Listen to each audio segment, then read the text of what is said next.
Welcome to another episode of China Update, where I provide you guys with the most up-to-date political, economic and geostrategic analysis on the world's number 2 economy. My name is Tony. Let's jump in. Okay, happy Thursday everybody. Quickly, before we start with the main developments, we have 3 brief miscellaneous updates to touch on.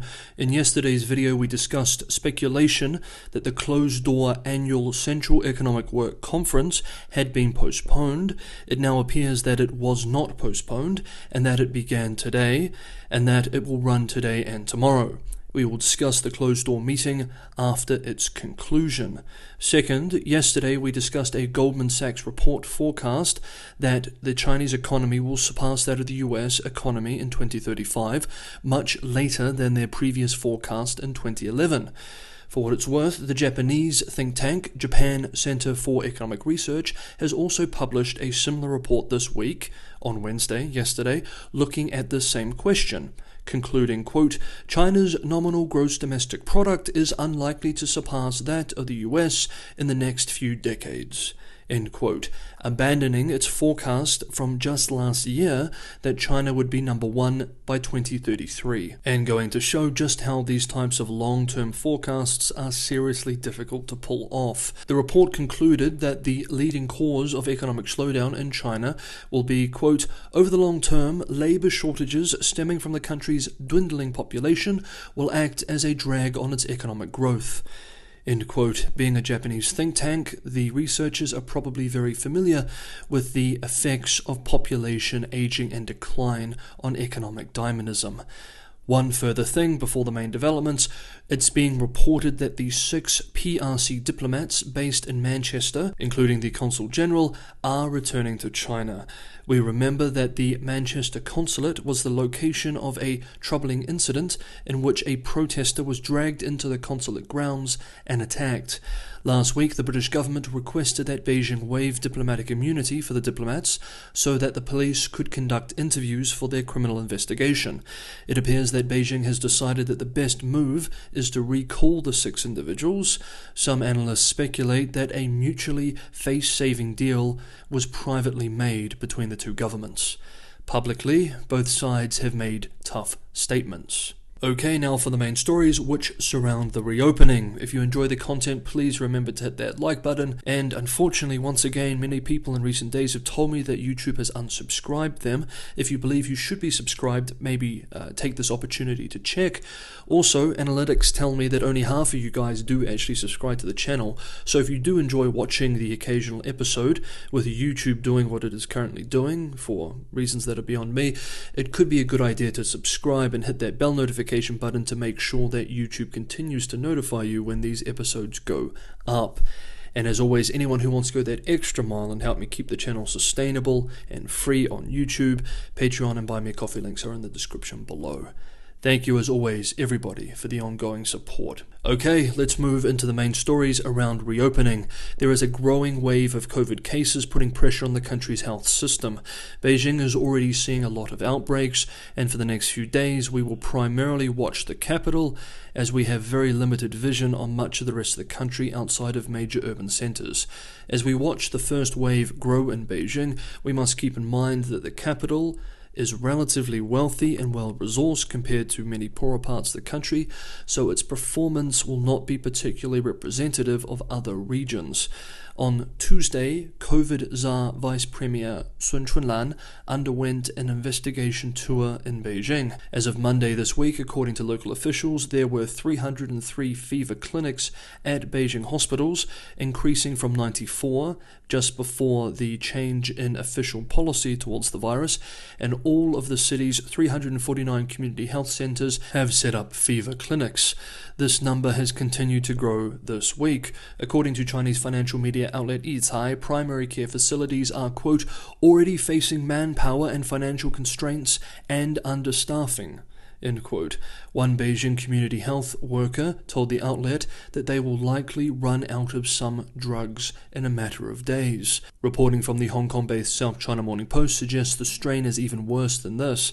The outlet writes that a notice posted in the pharmacy window at a Haidian hospital in western Beijing said, quote, all pharmacists on duty are sick, please bear with us, end quote.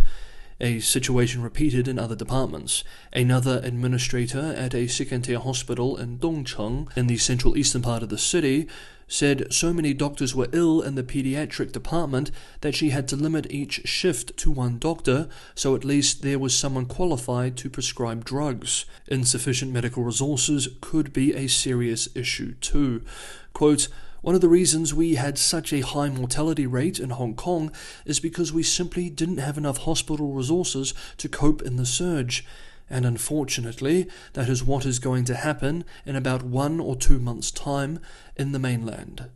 End quote. Even with a very modest increase in the mortality rate when applied to 1 billion people, the result is massive loss of life. The number of people visiting fever clinics in the capital as of Wednesday this week is now over 20 times the number 10 days ago. Data from China's popular search engine Baidu shows searches for the word fever surged over 800% in Beijing since the beginning of December, compared with a 300% rise in Shanghai, 430% rise in Guangzhou, and a 679% rise nationwide during the same period. The death of a Chinese medical student who had been doing hospital work have stirred fears too of strained hospitals. The West China School of Medicine in the southwestern city of Chengdu said that the first-year medical student, surnamed Chen, collapsed on Tuesday of this week after completing his clinical work.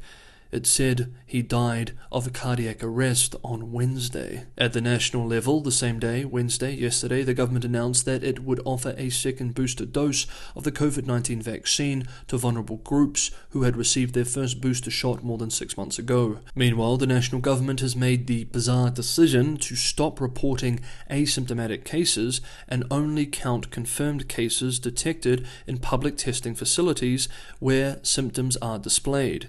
Any positive results from people testing at home are also not being captured. Official numbers have been the target of public ridicule this week as reported cases are plunging, while at the same time, anecdotally, outbreaks are sweeping through major cities across the country. Health system experts warn too that the lack of accurate data on both cases and deaths in China means it will be difficult to assess the rate at and the nature by which the disease is spreading. The mainland also reported several dozen cases of BQ1 in 9 provincial-level regions. However, according to state-run Global Times, quote, "No widespread transmission has been reported and no infected patients have been found to suffer more severe symptoms compared with patients who contracted other variants." End quote. Currently, the dominant strains in circulation in China remain BA.5.2 and BF.7, though of course, as we just covered, the testing apparatus is largely inaccurate now. Despite the surge in numbers, opening up continues, again signaling that Beijing has passed the point of no return in dismantling zero COVID. Beijing Municipal Bureau of Culture and Tourism said on Tuesday that group tours in and out of Beijing and flights and hotel businesses of travel agencies and online companies can now resume operations. Body temperatures of tourists, tour guides and drivers must be checked before a trip. Tour guides must be vaccinated and have their health code checked before work. Yesterday, speaking at a press event, the director of the World Health Organization expressed that the surge of cases China is now seeing is not primarily because of Beijing loosening zero COVID measures, but rather because the zero COVID measures had failed to be effective. Quote, "The disease was spreading intensively because I believe the control measures in themselves were not stopping the disease, and I believe China decided strategically that was not the best option anymore." End quote. Meanwhile, as we have examined over the past 10 days or so, the state media messaging has done a complete 180 in relation to COVID. Quote, "The tone now will be how China is not going to see mass deaths. There will be few severe cases, and how the country managed to deal with a surge of cases without incurring lots of deaths. I think that will be the main narrative in the coming months." End quote. Patriotism and party worship have also been drafted for the narrative battle. For example, a long article on the front page of party mouthpiece The People's Daily today expressed, quote, "Practice has fully proved that the Communist Party of China has an incomparably strong leadership and is the most reliable backbone of the Chinese people when storms strike," end quote, and ends with the line, quote, Victory will ultimately belong to the heroic Chinese people. End quote. Let's end today's episode with economic implications.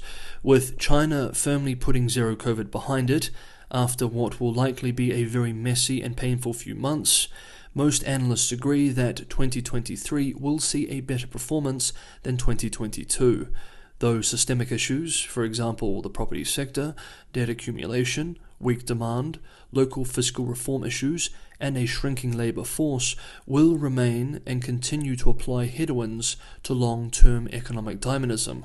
Some investors, however, are still quite bullish on China.